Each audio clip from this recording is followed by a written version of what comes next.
Football season is underway, so now is the perfect time to download FanDuel, America's #1 sportsbook. Because right now, new customers get a no-sweat first bet up to $1,000. That's free bets back if your first bet doesn't win. Just sign up with promo code BLUEWIRE. FanDuel is great because it has all of your favorite bets, from the money line to point spreads to player props. The app is safe, secure, and easy to use, and you get your winnings paid fast.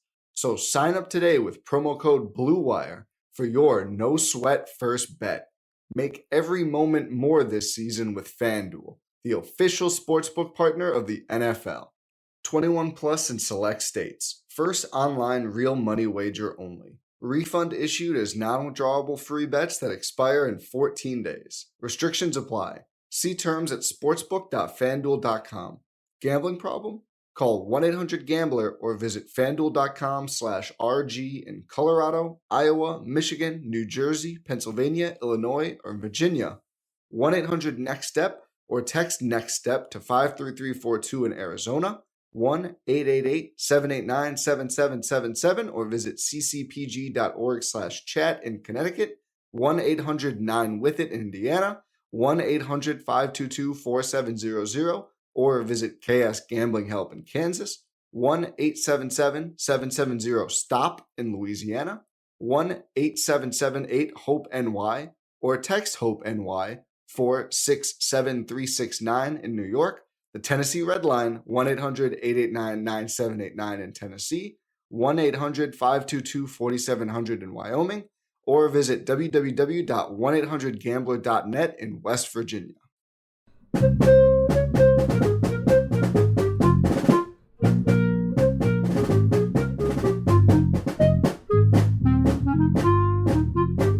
Hey everyone, welcome to The Final Four is Not on the Schedule.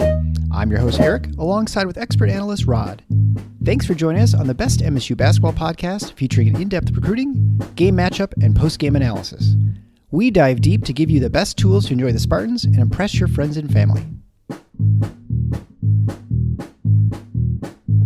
Hey everybody, it's Eric alongside Rod. We're here to do our pregame show for the Purdue Boilermakers as they'll come into the Breslin Center in an unusual Monday afternoon showdown in East Lansing. Before we begin, I just want to thank our Patreon supporters, specifically Draymond Green supporters, Jason Yeager, Brian O'Donnell, Chad Hickey, also Scott Skiles supporters, Michael Bosnick, Jim L., Mark Reynolds, Dan Rankin, Adam Walzak, Doug Robinson, and James Benton, and all our Scott Skiles supporters. You guys are the grease that keeps this show running. We really appreciate it. It's what helps us continue upgrading and our reach for the show. I'd also encourage you, if you're interested in supporting, you obviously can go to tffinots.com/support. You can find ways to be a monthly donor or one-time contribution via PayPal or Venmo. And also, important thing is, if you can, please leave a written review on your podcast player. That helps other Spartan fans find our show. It is the reason we are a top 100 or top 50 sometimes podcast of all basketball podcasts in America, which is super unusual for a college show, especially for just one team. So I think it's a real testament to Spartan fans and sort of their passion for the sport. And, maybe we're pretty awesome, Rod. I don't know. Maybe that's part of it too. So let's talk about the game coming up. Purdue is 16-1, 5-1 in the Big Ten. They just had a huge blowout win over Nebraska at home. Although Nebraska was missing some starters, they're number 5 overall in KenPom and enter the Monday's game with the number 1 ranked offense and in terms of efficiency and the number 30 defense. So they've turned things around on defense from last year. So on offense, they are the number 1 rebounding team offensively. They're 50th in turnover percentage, so they don't turn over a whole lot. Number 28th in 2-point percentage. Can't imagine why, Edey. Number 41st from the free throw line at 75.5%. And they get there a lot with fouling. The one problem they have, if anything, is that their three-point shooting is not great. They only hit about 32.6% from outside the arc, which puts them at a paltry 237th nationally. Defensively, like I said, they're much better than they were the last year, where they had a team which I think we both thought was going to be gangbusters, and they just didn't defend anyone, and that's what was their ultimate demise. They are back to what they're usually are under Matt Painter. They're number 48th against twos, number 40 against threes, and 31st in defensive rebounding, which is actually not as good as Michigan State. They're also very good at not fouling. So they're number one in terms of not fouling. So they don't force turnovers, but they never usually are a gambling team. That's not sort of Matt Painter's style. And in many ways, I feel like outside of the always a gigantic guy on the inside at offense, these programs and the style of play is somewhat similar, and like just trying to play solid offense and defense without making a lot of risks, and it's not too gimmicky. Yeah, the general elements can look somewhat similar, but there are actually real distinctions between them. Though one of them you just mentioned, Purdue prioritizes, and it's been this way probably about the last 8 years or so, where they clearly prioritize not just a center but a gigantic center.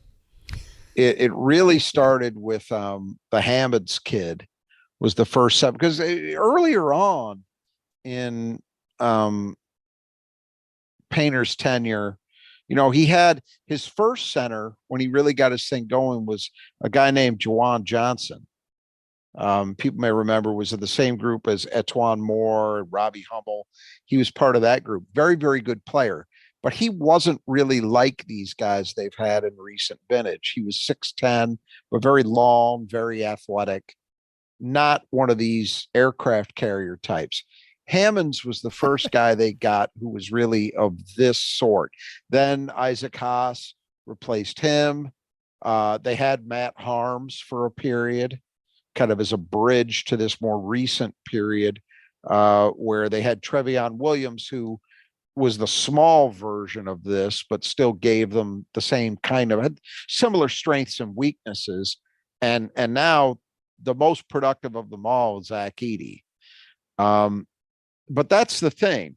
It's Tom Izzo has been okay getting very, very big players. I mean, he's had some over his time at Michigan State, but some of the things that Matt Painter is willing to live with because of that, like they both like low post offense, but Matt Painter, in order to get it, is willing to live with a distinct lack of mobility.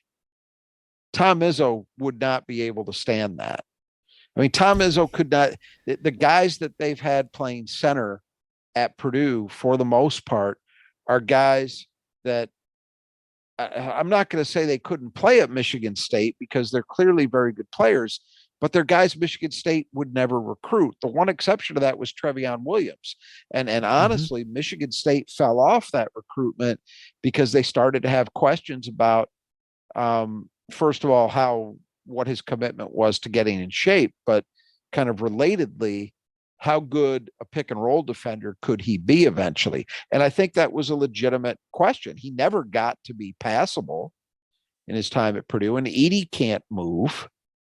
So it's a different philosophy when it comes to the kind of guy, and that's become such a huge part of what Purdue does now. Really, again, as I say, over about the last 8 years, they just perpetually have a guy like this. And it looks like it's going to continue to be that way. If they had not, I saw Matt, I think it was Matt Painter, maybe it was one of their assistants. I saw a clip the other day where he mentioned, and I remember this, there was a period of time that it looked like Purdue might get Hunter Dickinson. They were really hard in on him. And then Michigan came in, ended up getting him. And so Purdue's fallback plan was this gigantic Canadian kid who hadn't played a lot of basketball named Zach Edey.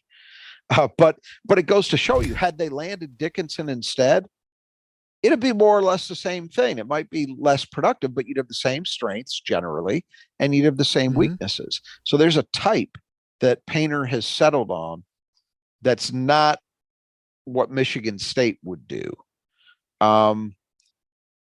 And that is big. It's also a different offensive approach. Purdue essentially runs motion offense.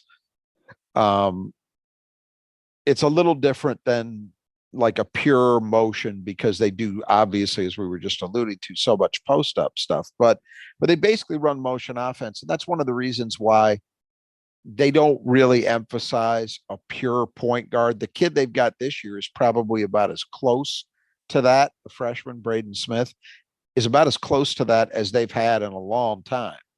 But it's why you don't tend to see Purdue players up near the top of the Big Ten assist charts, similar to Wisconsin in that way.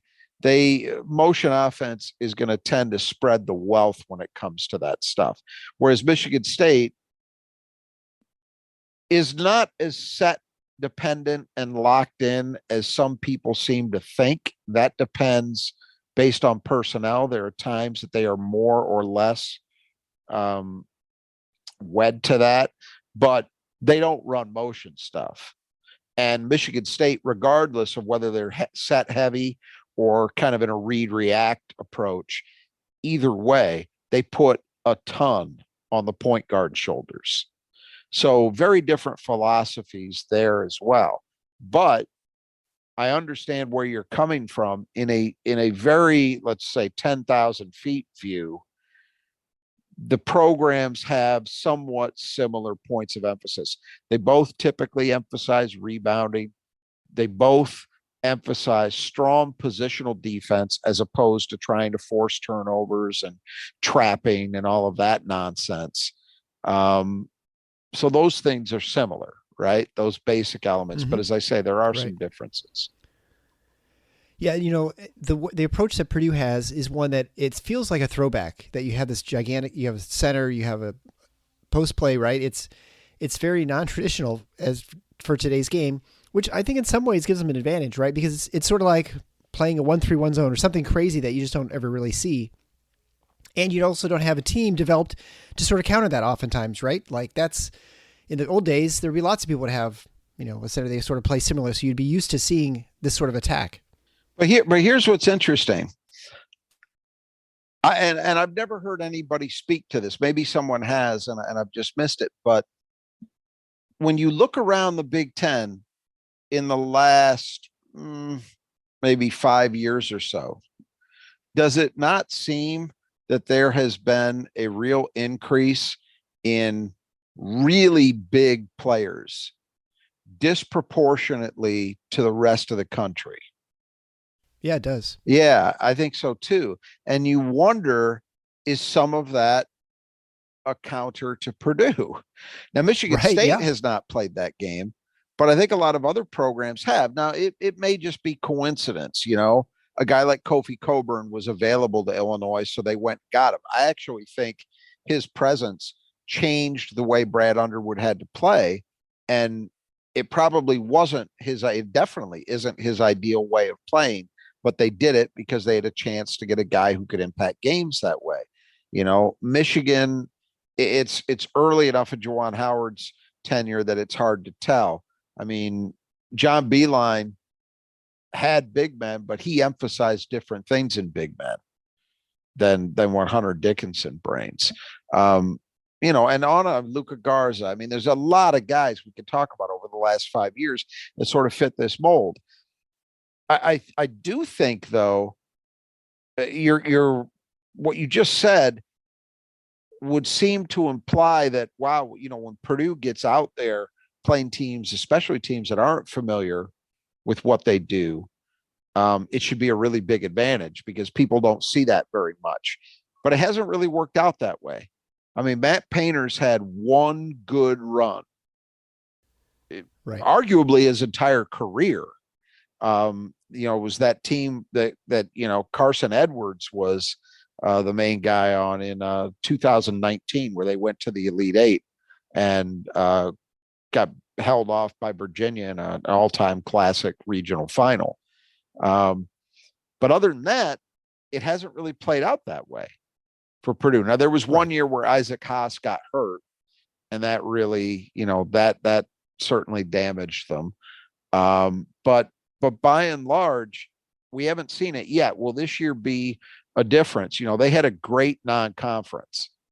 So you could argue, well, they showed, that people don't really have an answer for Edey at this point. Some of the teams they beat already were very highly regarded teams.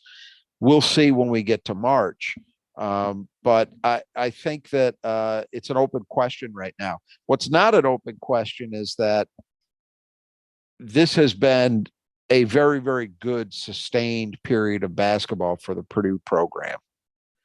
I mean, you could take out the COVID year, the year that was entirely affected by COVID, where they struggled early, but then pulled it together enough, I believe, to make the tournament that year. But they were not great that season. Other than that, we're generally over the last 6-7 years, we're talking about Purdue being right there, somewhere in the Big Ten title mix. So at least in the league, even if other teams in the league, as we were suggesting, have been trying to counter them, they've still been succeeding. And here they are again. This was a year where, not a lot of people thought that Purdue would be right in it because they lost so much, but here they are again. They're leading the league. Yeah. Well, and there's something to be said too, that the reason that people aren't doing that is because maybe they see that it's not as effective, right? I mean, the game has changed. The rules have changed. The ability of players and what they focus on when they're developing has changed. Probably, the 3-point shot is being the most obvious, maybe a little more freedom of motion. And so to have a player who can't move very well is such a detriment to you that, maybe unless you have a super elite big that can really, that in that sense, you're at a disadvantage to most teams, and they can, or certainly in a situation where you have to win 6 games in a row, against harder and harder competition. Maybe that's just not as likely because you have this sort of, lumbering giant. I would say this. There has never in my lifetime been a bigger divide between the way the college game is played and the way the pro game is played. And I don't just mean the talent level, that's obvious, but stylistically, the way it's played. Zach Edey, and other guys too, Dickinson and a bunch of other, Drew Timme. It's funny that you can line up like the best 4 or 5 centers in America right now, and they're all guys who statistically are dominant players, and yet not one of them, not one, is seen as anything more than, in a best case scenario, a bit part end of the bench NBA player. Think about that. I mean, Zach Edey is putting up massive numbers. He's the favorite right now for National Player of the Year, I think, and definitely so in the Big Ten. And yet it's questionable. I don't know that he'll be drafted. I think he probably will at the back end of the second round. Maybe somebody will take a chance on him, but he's not going in the first round. In the NBA, he just can't do what's necessary defensively because he can't move, but in college, you're not punished as consistently for that. We saw that last, we're recording this on Saturday night. We saw that last night, game at Illinois. Illinois has a big man in danger who they have to shack with. They got to sag him, drop coverage, or whatever you want to call it, on pick and roll. And Michigan State did punish them for a lot of that game in the mid-range, but they couldn't do it quite enough to get over the finish line. In an NBA game, that wouldn't happen. You just have guys feasting, just absolutely destroying you, because pro players won't miss those shots. So right. You can't get away with. I mean, Luka Garza was as dominant a player individually his last 2 years as I can recall in the Big Ten for a long while. Certainly at that position. You look at the stats and they were unreal over his junior and senior years. He's barely had a cup of coffee in the NBA, so it's just a different game. But in college, you can get away with it. And Matt Painter has figured out that this is a way he's comfortable playing. He likes what that gargantuan player in the middle gives him. And he's going to continue to recruit to it because he is continuing to recruit to it. Even guys lining in, either they've already got or they're recruiting behind Edey. If you're a 7-footer or bigger, where else are you going to look? I mean, it becomes perpetuating. and it should, because at least at Purdue, okay, you've got a basketball crazy state and school. So in the current environment with NIL money, you could actually do pretty well, and you're going to be featured. They're going to give you every chance to be really, really good. Putting all that aside, I wanted to touch on the offense and defense for a second before we turn to the individuals. So you ran through the numbers. Offensively, look, they're number one in the country in efficiency. So clearly they've been very, very good. Edey is a big part of that, not only because he finishes plays inside, but he is a monster on the offensive glass. And they're number one in the country in offensive rebounding. He's a huge part of it. Not the only guy, but a major part of it. So you're playing Purdue. That's one of the most important things you have to figure out is how do we negate Zach Edey on the offensive glass? And then you see they don't turn the ball over excessively. They get fouled a lot. Zach Edey's a big part of that too. And they hit their free throws.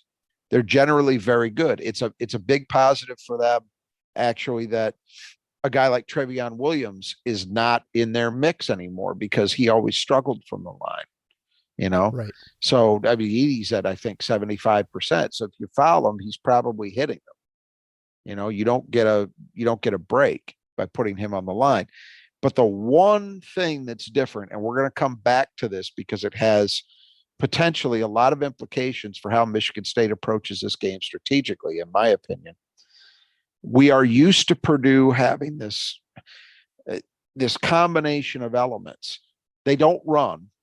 They rarely have a transition game. But what they do is they've got a great low post presence. And then they usually have a bunch of guys who could sit on the arc and kill you from three. And so that always creates this classic dilemma. What do you try to take away? This year's Purdue team to date, at least across the board statistically, does not have that. They are sub 33% as a team from three. Now, we'll talk about individuals. There are a couple of guys, they're young players who are the guys you actually have to really worry about from out there. But by and large, this is not a three-point shooting team on the level that we are used to seeing from Purdue. And so that could have implications as to how Michigan State approaches this. So anyway, we'll return to that. Defensively, they're just solid. And it's really hard. I think about it sometimes. I am still mystified why they were as bad as they were defensively last year. Because essentially the same cast of characters the year before, when the team was okay, they weren't great, was actually much better defensively. And then for some reason, they just fell apart last year. It was the weirdest thing. I still don't have other than the fact that some of their key guys like Jaden Ivey and Trevion Williams are flawed guys defensively, or they were last year, and they're gone now. But other than that, I can't point to any reason why. Well, regardless, with some of the core back, but some new guys in the mix as well, they're better. They're much better. There's nothing about them other than maybe shot blocking, where again, Edey shows up as a presence there. There's nothing other than that they're, I think, spectacular in, but they're really good in almost every area, except, as you mentioned, they're not going to force turnovers. That's not their game. That's another similarity with Michigan State, that neither program looks to kind of trap you. They did that stuff early in Painter's tenure. They were much more aggressive. And then I'd say about 10 years or so ago, he stopped doing that. And they play the way they play now, which is basically pack it in and concentrate on trying to force you to take a shot that you don't want to take, as opposed to trying to force you into mistakes and into turnovers. Yeah. Well, you got to imagine if you're featuring a big man, you're not going to want to be running up and down the court a lot either. Part of it's that, but what they used to do was a lot of very aggressive half court trapping with their guards. And you could theoretically still do that with a guy like Edey, theoretically, because he'd still give you that rim protection, kind of a goalie factor. And usually if you're going to play that aggressively in trapping, you want to have a guy who can do that as a backstop. Right. But they just haven't done it that way. They've instead shifted to something more akin to what Michigan State does, where their goal is really to make you use a lot of clock and then force you either to take a shot from a spot on the floor you're not comfortable with, or under duress because it's well contested, the stuff that is much more possession to possession solid than anything gambling, and it's worked well for them other than last year for whatever reason, but that they're back to business now. So the other question I had with this is, you have a large guy who can't move very well, and probably he's really slow. Is it more advantageous sometimes to play a 2-3 zone so he doesn't have to come out as much, or is it? I mean, I think they generally play man defense. Yeah, Purdue's not a zone team. They just don't play that way, and yeah, I mean, you could argue that sometimes that might make sense because you're not forcing that guy to get exposed in pick and roll, maybe the way that you are certainly in man defense, where okay, you're gonna play drop coverage after the pick is set. That ball handler is probably going to have an open look, right? But the problem is zones have their own issues. And so sure. Matt Rebounding, Painter, right? Yeah, I'm not a big advocate for zones. I think that it's not to say that it's never effective, but I think over the long run, there's a pretty good reason why you don't see zones utilized the way they used to in when I was a kid in the 70s or the 80s or before that. And I think the main reason, simply put, is the advent of the 3-point shot. right. Yeah, exactly. It's too big a weapon, and it's too easy to get good looks if you're getting zoned. In the days before that shot was instituted, okay, that's that's a defensible way to play, because if you're able to force teams to take jumpers exclusively or a heavy percentage of the time, well, you'd rather have a team shooting 35% than 40%, right? But Sure. but Yeah, if they're yeah, shooting right. 35% and those shots are counting as 3 instead of 2, the math changes. And so Yeah, right. that's the main reason why you don't see it, so I'm not surprised Purdue doesn't approach it that way. I mean, there are programs that I guess you'd say, well, they might play some zone occasionally to steal a few possessions here and there, but a steady diet of it, I think, would solve anything. Well, Purdue's coming in number 1 in the Big Ten at 5-1. Michigan State's a game back, so this will be obviously a big game. Yep. And why don't we just go through the starters then and get a feel for who's coming into the Breslin Center? First is freshman Braden Smith, 6-foot guard, averaging 9.8 points a game on 47, 44, and 89 shooting. Also averages 5 rebounds a game, and leads the team in assists with 68 assists to just 30 turnovers, which is very impressive numbers for a freshman. Yeah, he's a really good player, and this is one of those, and I'm not a disbeliever in recruiting rankings. I think that they get a lot right, but inevitably, and this is nobody's fault, it's just with so many players, there are going to be kids that slip through the cracks, and that was the case here. What's interesting is when it happens in a state like Indiana, because it's so basketball crazy and there's so many schools recruiting it, that you would think it would be less likely to happen there, but here we are. So Braden Smith was, I think, maybe a back end of the top 200 recruit. I'd have to go look. I don't even know if he had any other high major offers, but supposedly the story goes that Purdue was looking at 3 or 4 other kids, and Smith was appearing in some of these games. And at some point, Painter said some version of, why aren't we recruiting this guy? Because he's better than all the rest of them. And that was Braden Smith. And, again, there's certain guys that you have to have high regard for in terms of their ability to identify talent. And Matt Painter would be among them. If Matt, certainly if a big man like we talked about, because that's the funny thing. Most of the big men he's had were not highly regarded coming out of high school, you know? Mm-hmm. So if he decides to offer somebody, take that seriously. But I think it goes beyond the center spot. If he's going after somebody that and chooses to offer someone that's not really on anybody else's radar at the Big Ten level or other high majors, look out. And there are other guys like this. He's not the only one, but he's definitely one that,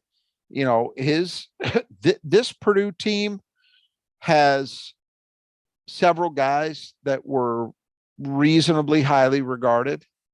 So it's not a team of nobodies, but he's had teams in the past that were not filled with even top 100 guys. They might have a lot of top 150 guys, and yet they're very good. So Braden Smith, the latest example of that, he's having a very good season. He seems tough. He's an Indiana kid, and he plays that way, that stereotype of the Indiana basketball player, where he seems to play with a high basketball IQ. He's been shooting the ball very well, although I will say not heavy volume to date. People cite that 44%, but it's not on a huge volume. I mean, he's taking essentially, I think, about 3 shots per game from 3. Mm-hmm. So, not heavy shooting, but certainly when he has shot, he's been very efficient. He doesn't make a lot of mistakes handling the ball. So that's good. The areas that I have a question mark with him and his backcourt partner, besides the fact that they're freshmen and you figure that at some point they hit a freshman wall, because most freshmen do, and when that point comes, the other thing would be defensively. And look, Purdue clearly has been much improved defensively. So those guys have something to do with that. But athletically, this is not a particularly gifted backcourt combination from an athleticism point of view. And so it'll be curious to me if that starts to show up in some of the matchups they see around the league. We'll see. The second guard we'll talk about is Fletcher Loyer, 6'4" freshman and brother former Michigan State Spartan, Foster Loyer.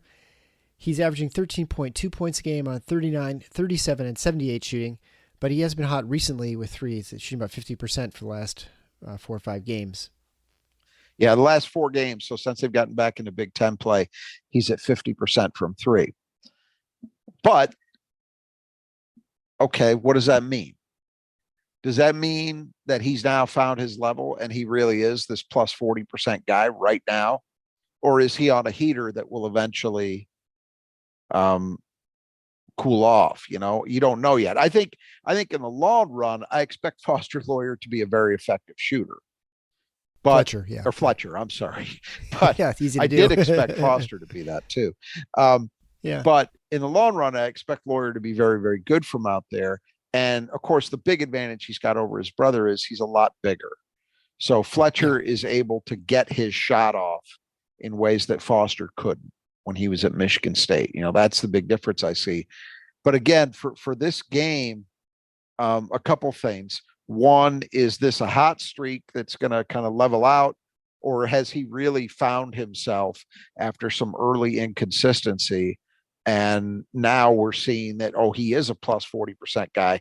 The other thing is, and this is also true for Smith, when you look at their schedule that they've played to date, they haven't been in anything close to this environment yet. Not even close. The Purdue's true road games, they haven't played like Michigan State's guys just saw what Illinois and Wisconsin are like, right? Purdue has not seen that yet. The toughest road environment they've been in thus far was playing Penn State at the Palestra. Now, I'm not going to say that was nothing. That was certainly tougher than it would have been in State College, but it isn't the Breslin Center. So you wonder, anytime a freshman is coming into a situation like this for the first time, how's he going to hold up? It's also a return, it's funny because I watch broadcast. I watched yesterday before MSU's game, Purdue was playing Nebraska, and I watched a lot of it. And they were talking about Fletcher Lawyer, his hometown, Fort Wayne, and all that. It's not really his hometown. Right. He went his last 2 years of high school there. So yeah, that's what his diploma says. But he grew up in Clarkston. He was in Clarkston for, I think, at least 7 or 8 years. So he's coming home. And he's certainly been at Breslin many, many times while he was in high school. And Foster was playing at Michigan State. So it's not an unfamiliar environment to him. But I guess the reason I'm raising this is you wonder, is there any additional pressure that he feels around that? I don't know. He seems like a pretty cool customer. I have to give him that. He doesn't seem to get visibly rattled very much. So that bodes well for him. But, everybody's different in these situations. The first time you go through them, they can impact you in ways you didn't expect. So that's something I would watch with both of those guys. As good as they've been, it's their first go around. And this is different than what they've seen to date. Well, certainly Fletcher, he's hit some big shots at the end Absolutely. of games, game winners and stuff, which is very impressive. Yeah, no, that's what I mean. He definitely comes across as a cool customer, kind of unflappable, and, good for him. I mean, that's a big positive, but my only caveat to that is, all right, let's see it at Breslin with a hostile crowd coming at you.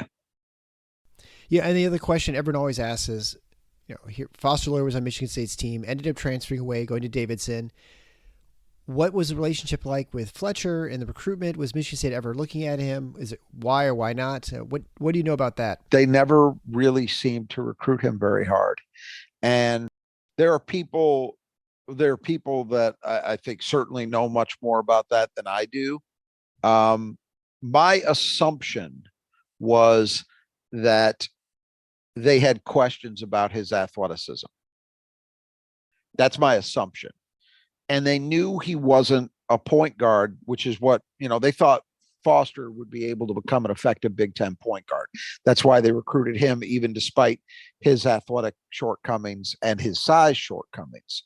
Yeah. Fletcher at least has more size, but I have to assume that's why. Michigan State traditionally, and we've talked about this in regard to that 23 class, that bringing in Cohen Carr, Garrick Normand is kind of getting back to the level of athlete that they typically like to have on the wing. But generally speaking, if you look over the years at Michigan State, they don't tend to recruit many guys like Fletcher Lawyer. Somebody like Matt McQuaid, for example. Matt McQuaid was a way better athlete than Fletcher Lawyer is.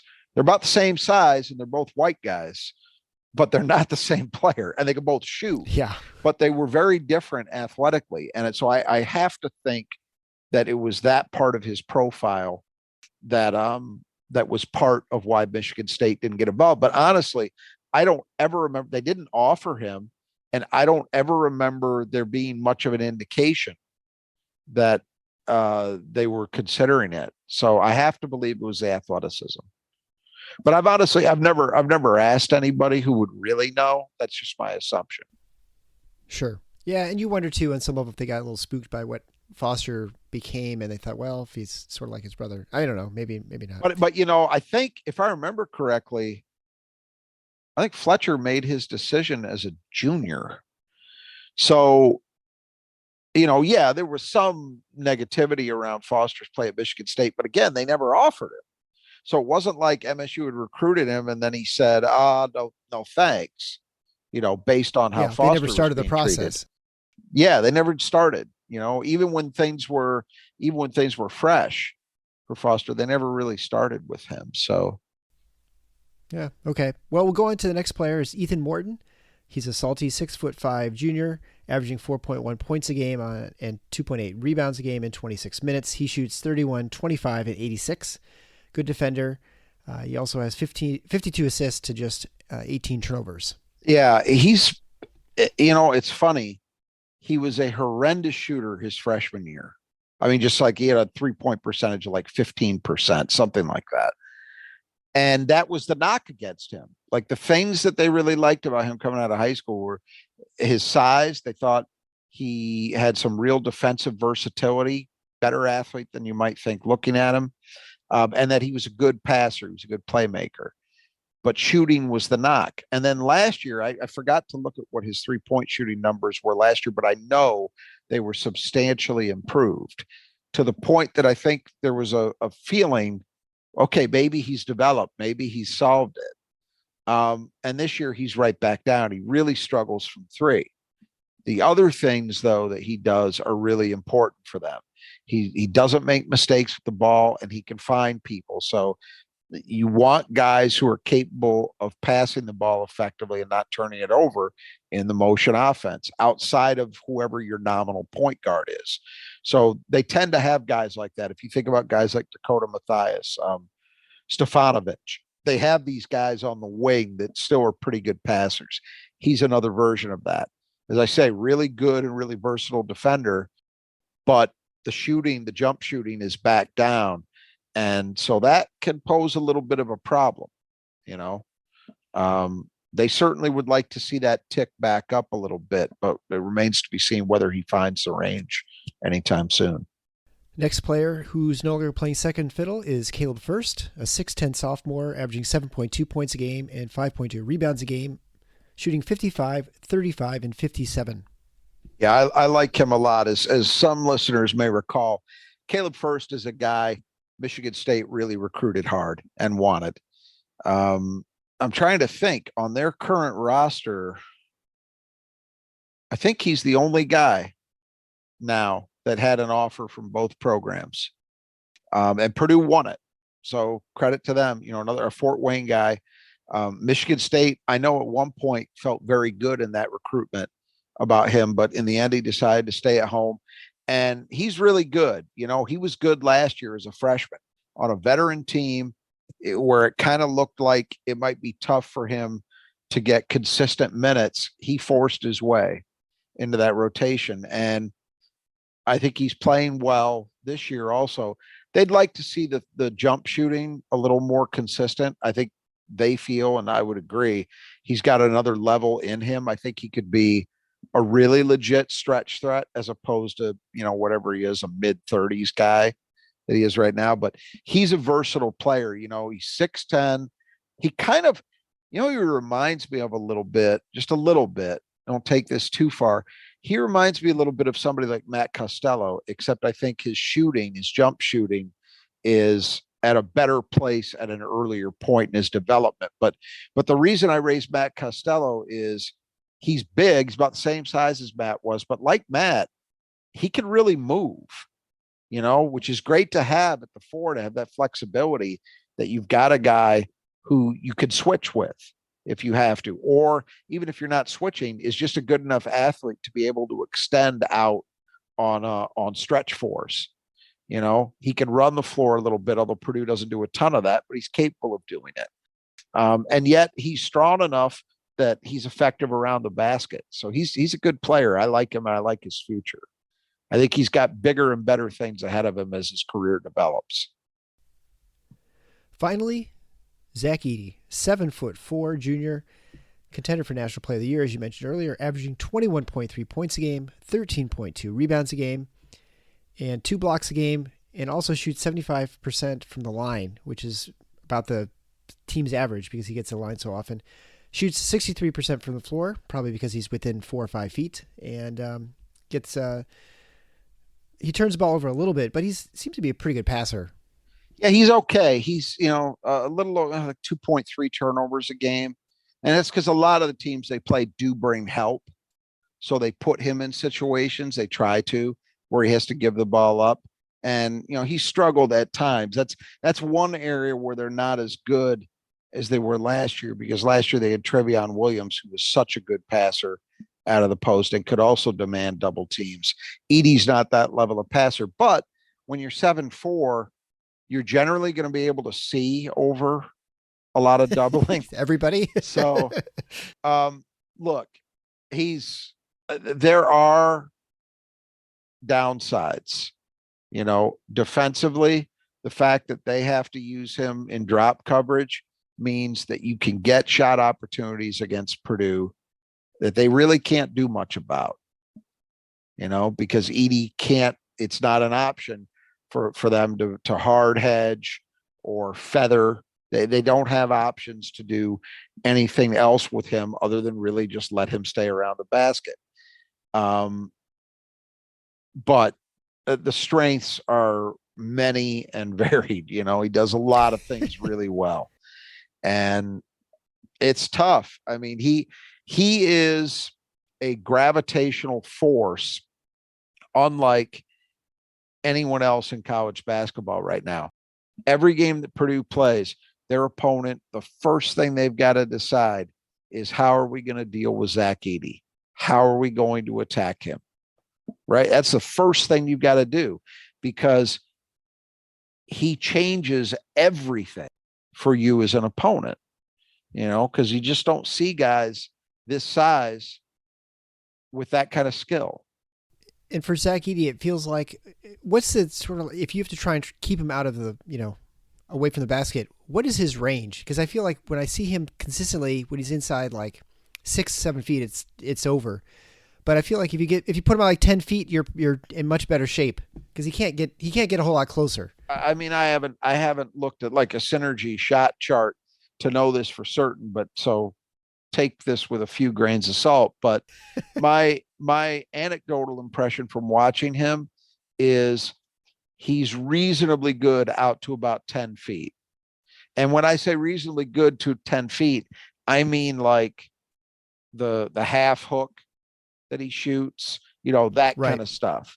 I've seen him do that enough that I would say, yeah, that's a reasonable shot for him to take.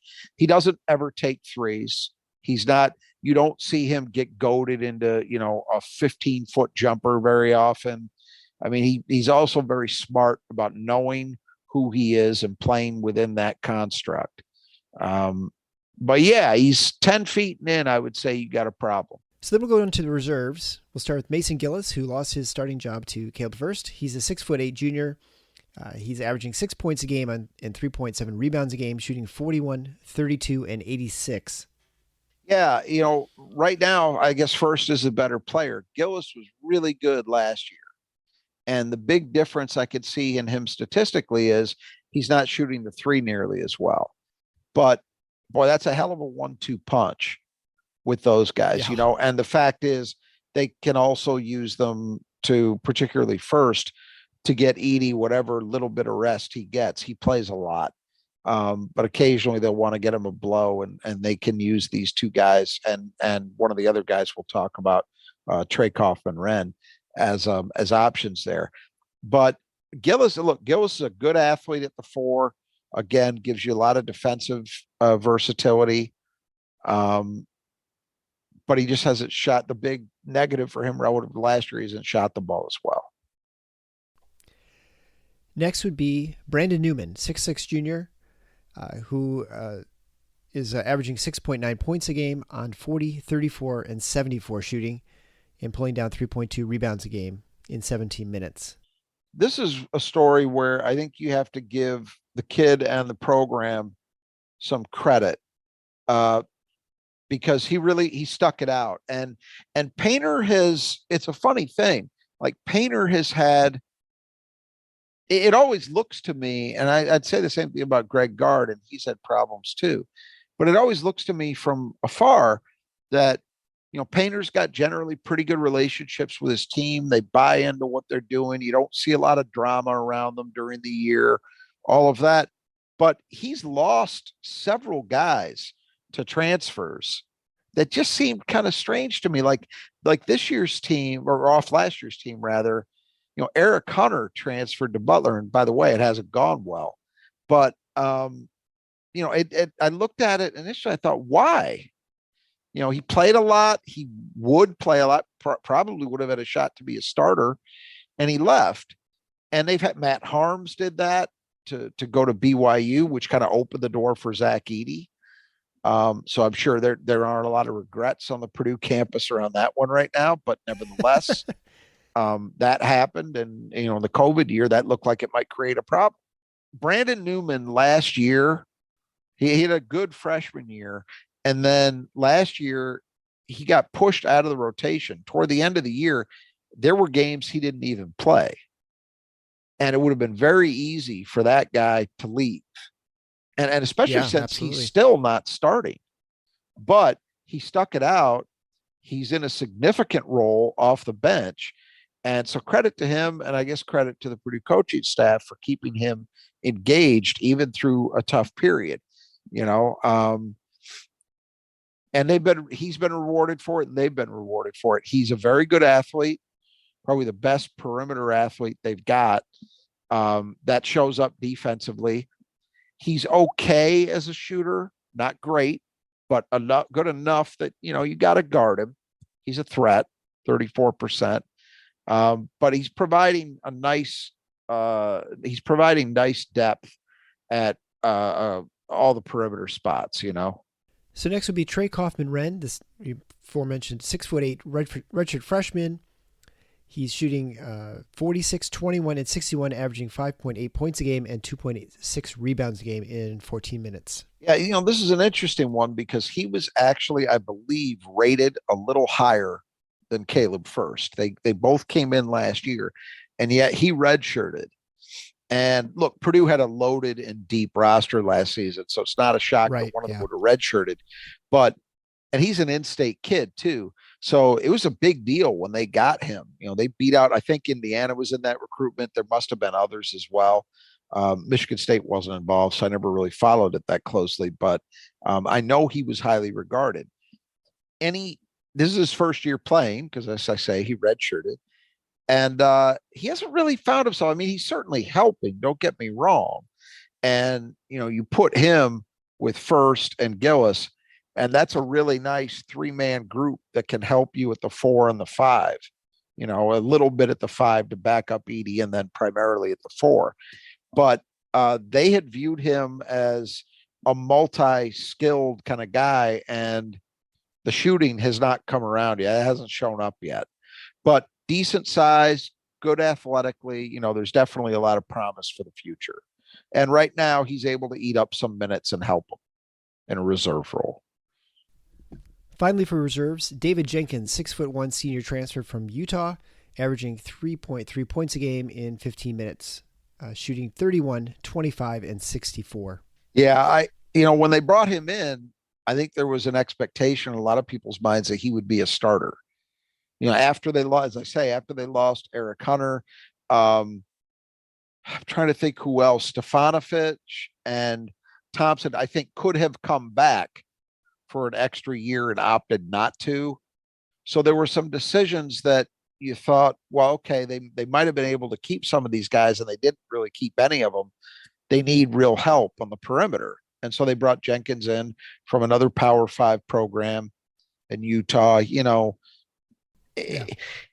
does help in that he gives him a veteran presence, and he looks to me pretty solid defensively, but the shooting's been subpar.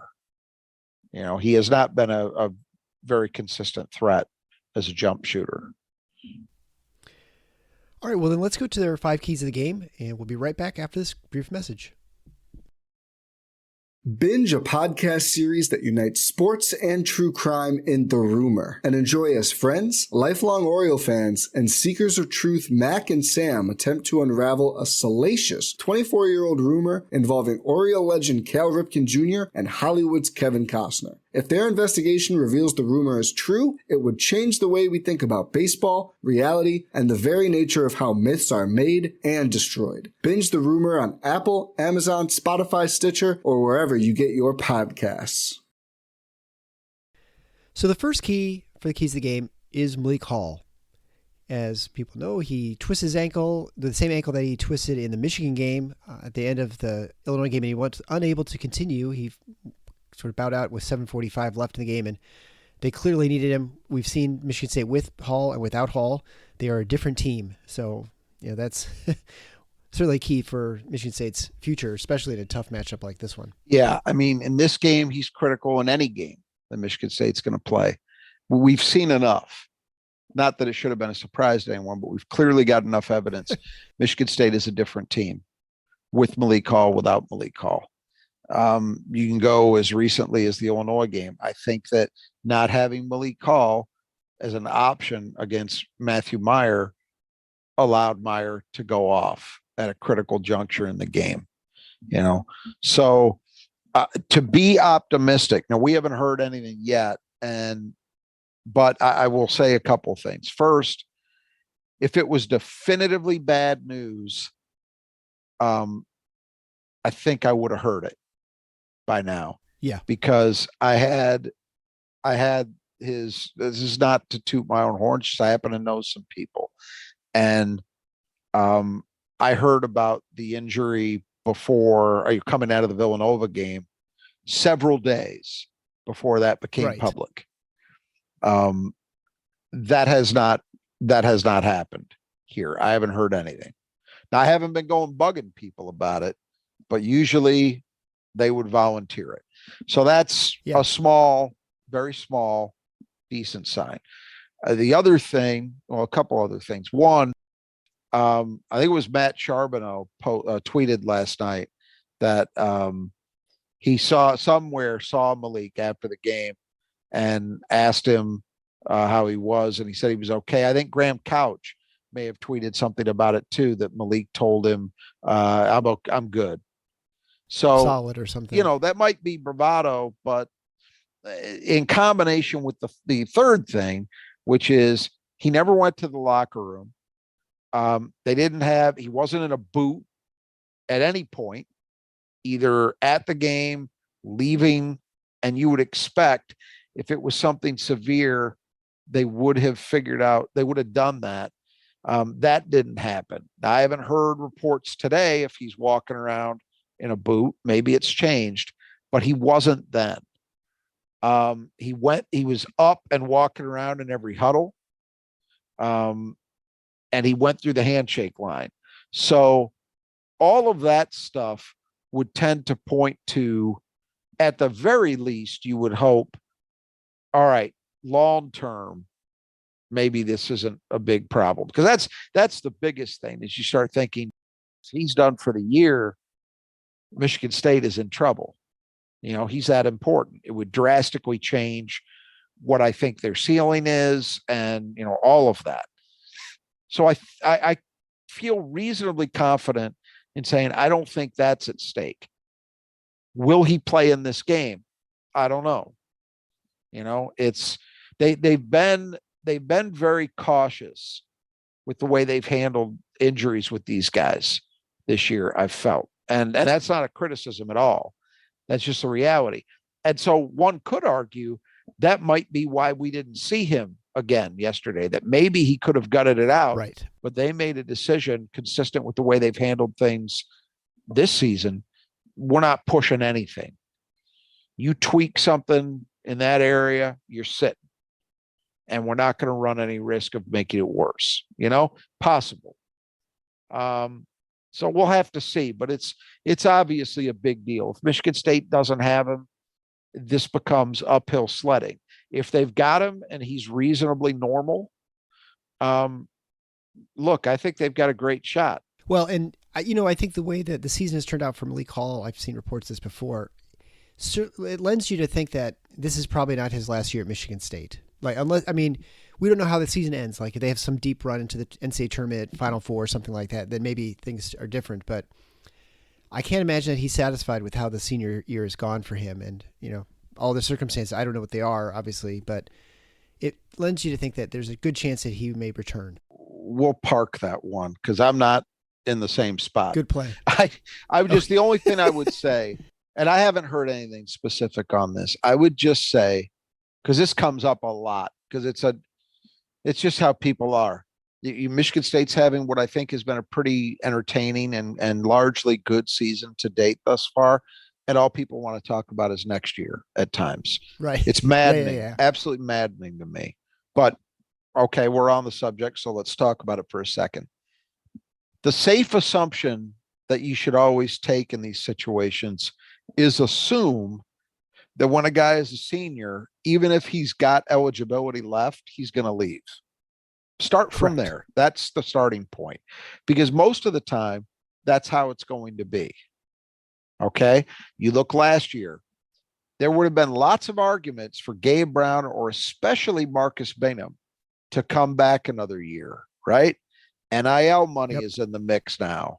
You get another year, especially again with Markey, get another year to develop before you become a pro. So you give yourself a chance to continue to get stronger, to continue to fine tune your weaknesses before you're actually evaluated and thrust into that world. Neither one of them opted to do that. And that, I'm not saying that negatively. I'm just saying that was it. They were done. So with this year's team, you have two guys in Tyson Walker and Malik Hall who could opt to take a COVID year. So they could come back. Joey Hauser theoretically could do it if I think he would have to submit a petition because he had a year affected by medical issues. His timeline as a player is a little bit different, but I believe that's the case, that he would have a shot if he wanted to pursue a waiver.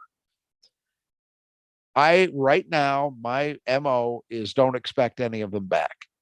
Michigan State, I think, has recruited in a way that tells you that's their expectation.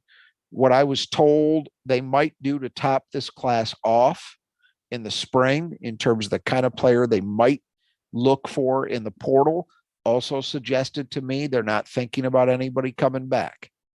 So that's where I'm at.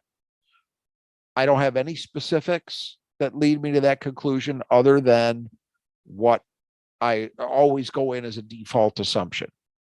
That said, it seems reasonable. That said, guys, surprises.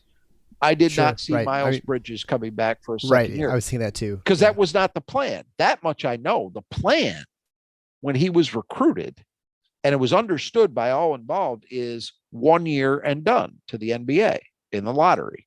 That was the plan. And he could have done that. He opted not to because his mind changed when he got to East Lansing. Jaren Jackson wanted to come back, almost did, basically had to be forced. Say, no, you're going because you're going to be a top 5 pick. You're not going back. Joey Hauser, 12 months ago, would have been a certainty to be done. And he opted to come back. So Michigan State would have room, I believe. Let me think about this. So they got 11 right now. You're adding 4, that's 15. I think they would have room for one of those 3 guys to come back. Yeah, because Whitens will be gone. Yeah, maybe 2. I'd have to do the math, but not all 3 for sure. Right. Is it possible? Yeah. And what you mentioned about Malik could be a factor for all I know. Sure. It could be that he says, you know what, I didn't have an uninterrupted year and I want that, and I want one more go around before I'm done with college. But I'm not counting on that, and I don't expect it. So if it happens, I'll be pleasantly surprised. I'll speak for myself. Exactly. Yeah. All right. The second key to the game is sort of like the Greek mythology, right? Scylla and Charybdis. You've got Zach Edey. How do you defend this guy? Do you double? Do you sink? Do you man him up? In the past, Michigan State with Isaac Haas decided to just go man and not maybe dig down occasionally, but for the most part, just try and body him up and let him get his and prevent the 3-point shot. So what do you think with this? This is the big tactical question, I guess. It's the central, in addition to the Malik Hall thing for Michigan State, it is the central strategic question in this game. And normally, if you had asked me this question a month ago, I would have been very confident in my answer. I would have said they're going to go one-on-one in the post with Edey, just as they did last year, just as they've done with other big guys. You mentioned Isaac Haas, Trevion Williams. They've done this over and over and over. And reason being, they have wanted to emphasize limiting good looks from 3. Like, that's the key thing they don't want to give up. but I wonder if the equation has changed. And there are a couple of reasons why. One is, unlike most of the Purdue teams we've seen in recent seasons, this team across the board has not been very good from three. I mean, they're sub 33% from three as a team. They're, I think, number 237 in the country, something like that. They're not good. Now, that doesn't mean they don't have anybody who can hit a shot. They do. We've said Lawyer's seasonal numbers are solid. More recently, he's been on a heater. Smith is really good efficiency-wise, doesn't take a lot of them. So they've got a couple guys you have to worry about regardless. But the fact that as a team, they have not been as good. I mean, there have been years where Purdue's come in, that Isaac Haas group. So you had Haas, who was just a nightmare in the post, and the team was above 40% from three. Yeah. That was, you had to make a decision. This one, it's possible that Michigan State might be looking at this and saying, you know what? We're going to live with them shooting threes a little bit. The other thing that gives me pause is watching the way Michigan State defended Michigan. God help me. I watched it because I wanted the entertainment. I watched the Barstool podcast that Hunter Dickinson is a part of after the Michigan State game. Oh my goodness. I saw a clip of, God bless you. I saw a clip of what he had said, and it actually seemed gracious and sane. So I wanted to see if that remained consistent, and it largely did. This is not an apologia for Hunter Dickinson. Screw that guy. But what he said that was interesting was he mentioned how Michigan State was frequently bringing extra bodies at him. Either they were bringing a straight double with the four-man, or they were digging down and they were mixing up and varying the timing of it. So sometimes on the catch, the double comes or the dig comes. Sometimes they might let him take a power dribble or two, and then the double comes. Sometimes the double never came. So the idea was they were keeping him off balance, and Michigan State clearly had rules for how they were playing it, but there wasn't a pattern that was discernible for Hunter Dickinson. I didn't discern one watching the game live. I'd have to go back and look at it to see if I could figure out what it was. But he mentioned how it was shocking to him because Michigan State never does that. He's right. Michigan State's history is they play you straight up in the post. They don't send help. They certainly in the past, they will dig down with guards, but they don't ever send pure double teams. So given these two things, given that this Purdue team is not as proficient overall from three as we're used to seeing, and given that we have just seen them employ a very different strategy than we normally see against the closest facsimile to Edey that there is in the league, in Dickinson, maybe the country.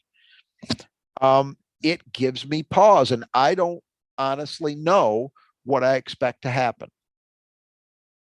I think it's a fascinating question, and how Tom Izzo chooses to approach it is going to be very significant. I know that much, but I don't know what he's going to do. Do you suppose I mean, we've seen Carson Cooper now log 12 and then 13 minutes. Do you expect him to be the first off the bench to replace Mady Sissoko? I mean, this is assuming Mady does not get... I honestly do.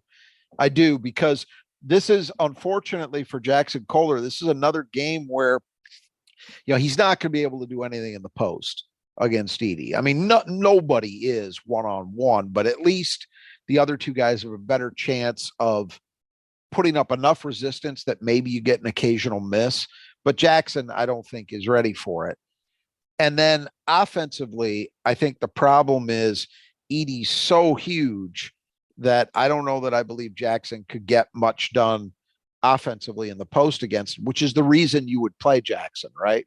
To get some offense. Right. So, yeah, I would be and the fact that Carson Cooper is coming off 2 straight good efforts. So, you're going to, unless he just absolutely, screws it up in practice or something, I would expect that Carson Cooper probably gets the first call and probably will be the majority guy in terms of minutes in a reserve role in this game. So yeah, that's what I would expect. The other thing about Carson Cooper that you like, and it's not in my keys, but another thing you can do to impact Edey, and it's easier said than done, but if Michigan State can do a really good job on the defensive boards and get into transition and force Edey to go up and down the floor more than he wants, that could have an impact. He's become pretty good at playing big minutes, but it's in a half court game. If Michigan State, and here's the thing, Carson Cooper, as we saw in the Illinois game on one play at least, he's got the athleticism to rim run. He and Madi both do. And if they are dead set on doing that and kind of dragging Zach Edey up and down the floor more than he wants to be, that could have an impact over, say, the last 5-10 minutes of the game. That's what you're hoping for. There are other ways to tire him out too. Making him he's gonna play drop coverage. So I don't know how much of this they'll be able to get done, but whatever they can do in terms of half court pick and roll stuff to make him move a lot, that could help too. But I really think that rim running element, if Michigan State can find a way to get into transition, that could pay dividends too. And that's something Carson Cooper gives you better than Jackson Kohler does right now. I almost feel like in some ways Cooper's even better running than Sissoko. I feel like the limited time he's out there, he's much better heading straight, the straight dives to the basket and the break it. I don't know. We haven't gotten a ton out of Madi in the rim running game, but then again, I don't know how much of that is his fault because Michigan State as a team just has not run much. Yeah. So it's hard to tell, but I think they're close. Yeah, I don't think there's a discernible difference between them at this point that you say one is, But that's a positive for Carson Cooper, that because Madi Sissoko is a good athlete. So for him to be in the same category, that says something. All right, so the number 3 key to the game are threes. Michigan State went 0 for 7 against Illinois. Did not shoot well against Michigan from 3 either. I mean, is this a trend? Is this just something, a momentary blip, whatever? But it's obviously a big part of the offense for Michigan State. It is. And it has to be part of it. And look, credit to Illinois. They sold out to take it away, and they did. And so kudos to them. They pulled it off. I don't think we'll see the same thing from Purdue. And the reason I don't think we'll see it, one, I don't think Purdue has the capability to do it. We talked about it going into that Illinois game, that one of the things that made them good defensively is they have good athletes, but so much length across the board. And so that means on the perimeter, their starting lineup was 6'4", 6'7", 6'9" at the 3 perimeter spots. That's massive. Purdue, by contrast, is 6 foot, 6'4", 6'5". Not the same thing. So I don't think Purdue's capable of taking it away the way that Illinois did, and I also don't think that they'll necessarily look to try to do that. So Michigan State has to run its stuff and has to be effective from 3. I mean, it's a big part of their offensive attack. We all know this. It needs to be back in a big way. I'm not saying they need to shoot 50%. But it's got to be back in line with what we expect from them. And you like to think they get 7 or 8 in the game, right? Yeah, ideally, sure. Yeah, and you'd like to be getting, for this Michigan State team, I would say, somewhere in the high teens to 20 attempts up. Seems about right. So number 4 key to the game, which is like nails on a chalkboard to Nate Oates, is the mid-range game. So Michigan State got a lot of mid-range action against Illinois, and then you expect with the same general approach defensively with Edey that they'll have that opportunity again in this game. Those shots are going to be there. They got to hit them. They got to take them, and they got to make them. For a lot of that game yesterday, I thought Michigan State was very effective in how they played that. The last 10 minutes or so, it was less effective. Give Illinois some credit for that. but Michigan State also missed some shots you would think they would make. They have to be dialed in. If we're seeing a game where Walker and Hogard and Akins are just not hitting the 15 to 18 foot jumper, it's going to be a long day, because those shots are going to be there. So they have to take advantage. Purdue really can't do anything because by virtue of playing Edey to completely shut that down. So the opportunities will be there. You got to cash in. And finally, the fifth key to the game, rebounding. Michigan State had a great rebounding game against Illinois on the defensive end, and then really even on the offensive end, which was surprising to us. So, you're not expecting them to get a lot going offensively in this game, but can they keep Edey, primarily the one, off the boards and for getting his second, third chances, especially when he's rebounding, he's like, 2 feet from the basket. Yeah. Illinois is a very good offensive rebounding team, but Purdue is the best in the country. And a big part of the reason they're the best is Zach Edey. So that's job one. How do you keep him from just taking the game over on the offensive glass? That is a major challenge. But look, if there's a team that at least has the statistical profile in this league to suggest that they might just be up to it, it's this team. It's Michigan State. They've done a very, very good job all year, and were great against Illinois until the final few minutes, where I think, and Tom Izzo alluded to this in his post game, when Malik went out, he really had to push Joey's minutes, and he just felt like Joey lost. He was a little low on gas in the tank, and I would concur with that. I think that big three that Coleman Hawkins hit, where MSU had fought back to a tie, and then Illinois came right down and hit a three from Hawkins and never looked back.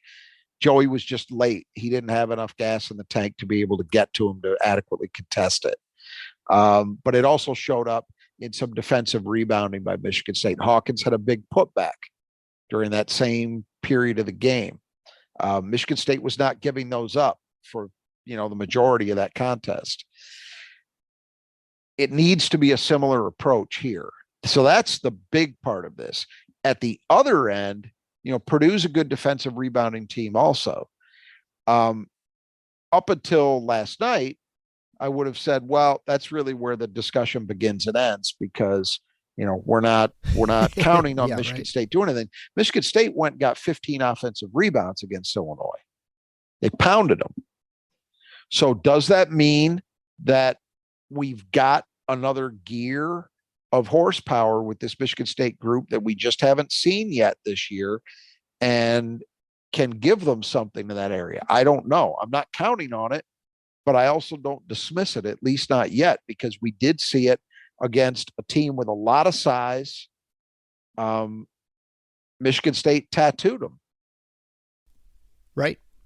Yeah, and I think Michigan State was, coming into the Illinois game, was ranked 11th in defensive rebounding. I have to imagine they're at least that good, if not even better, ranking now after that performance.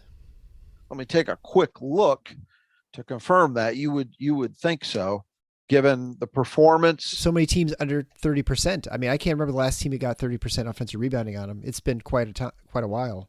They are still at number 11, holding strong. Everyone else is just only number 187 in offensive rebounding, but that number got helped a lot by that Illinois performance. All right. Well, unless you have anything else, I mean, I do in some ways think Carson Cooper and Mady Sissoko, it'll be interesting to see what they do, if they can, because they're the ones who are going to be charged with the rebounding and defending Edey, whether there's doubling or digging down or whatever. Those guys have to stay solid and have to be able to stay on the floor without getting too much foul trouble. That's another big thing. And I don't have it included as a key, but it's worth talking about for a second. We did allude to part of this. Purdue gets to the line a ton, and a big part of that is Zach Edey. I think he's averaging a little over 7 free throw attempts per game. That's a lot. So I mentioned he's this gravitational force that just everything ends up concerning him. Purdue, the way Purdue wants to play, the way that the opponent has to deal with them, all of it kind of orbits him. And this is another area where he's a big, big factor. You have to look at it and say, can Michigan State's big men manage to hang in there, defend him adequately, whatever that means, whether they're sending help or whether they're just kind of out there on an island with him, and not get in foul trouble. So, part of that's going to be the whistle. You would hope that at Breslin, Michigan State would get a favorable whistle and that they'll allow them to play him with some physicality and not go crazy with calling fouls. But you don't know. We talked about the officiating, and I know a lot of Michigan State fans were very upset about the way that game was called last night. And look, I'm not going to defend it and claim that it was well officiated. It wasn't. But it also was kind of par for the course, what you expect, what you should expect in a road game in that building. So does the converse apply? Can we hope that officials are going to let Michigan State actually play with some level of physicality? We'll see. You certainly hope so, because Purdue's not a team you want to be sending to the line a lot. They shoot free throws well. I know the guy behind me will be not happy with the calls. he'll be yelling at the refs the entire game at how uneven it is, and In fairness, I sound much more reasonable here because I have a minute to reflect at the end of a game before we start talking about it. But during the course of a game, I'm right there with everybody else that's listening to this and screaming about these calls. So even when I'm wrong, I'm still screaming about them. So, I'm not that much saner. It's just I can get a grip maybe a little quicker after it's over. You're not sitting behind me anyways. And I'm not in your ear. That's right. Well, we'll be back after the game with our reaction to the Michigan State Purdue matchup in the very unusual Monday afternoon time slot. So until next time, the Final Four is on the schedule. Go Green.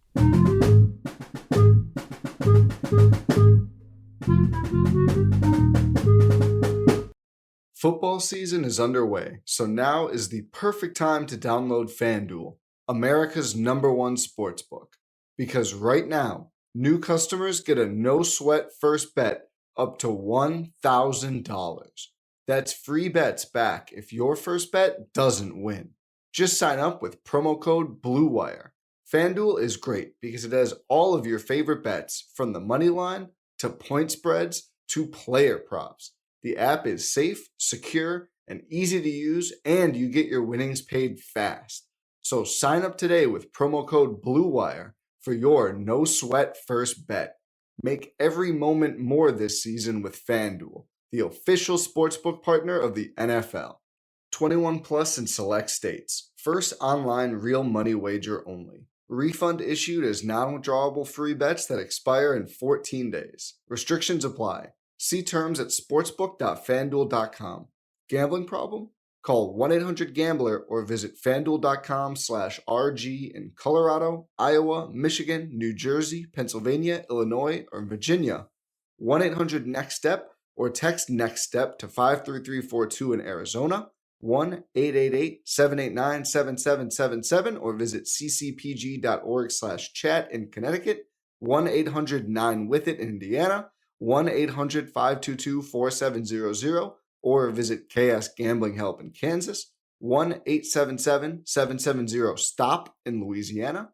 1-877-8-HOPE-NY or text HOPE-NY 467-369 in New York. The Tennessee Red Line, 1-800-889-9789 in Tennessee, 1-800-522-4700 in Wyoming, or visit www.1800gambler.net in West Virginia.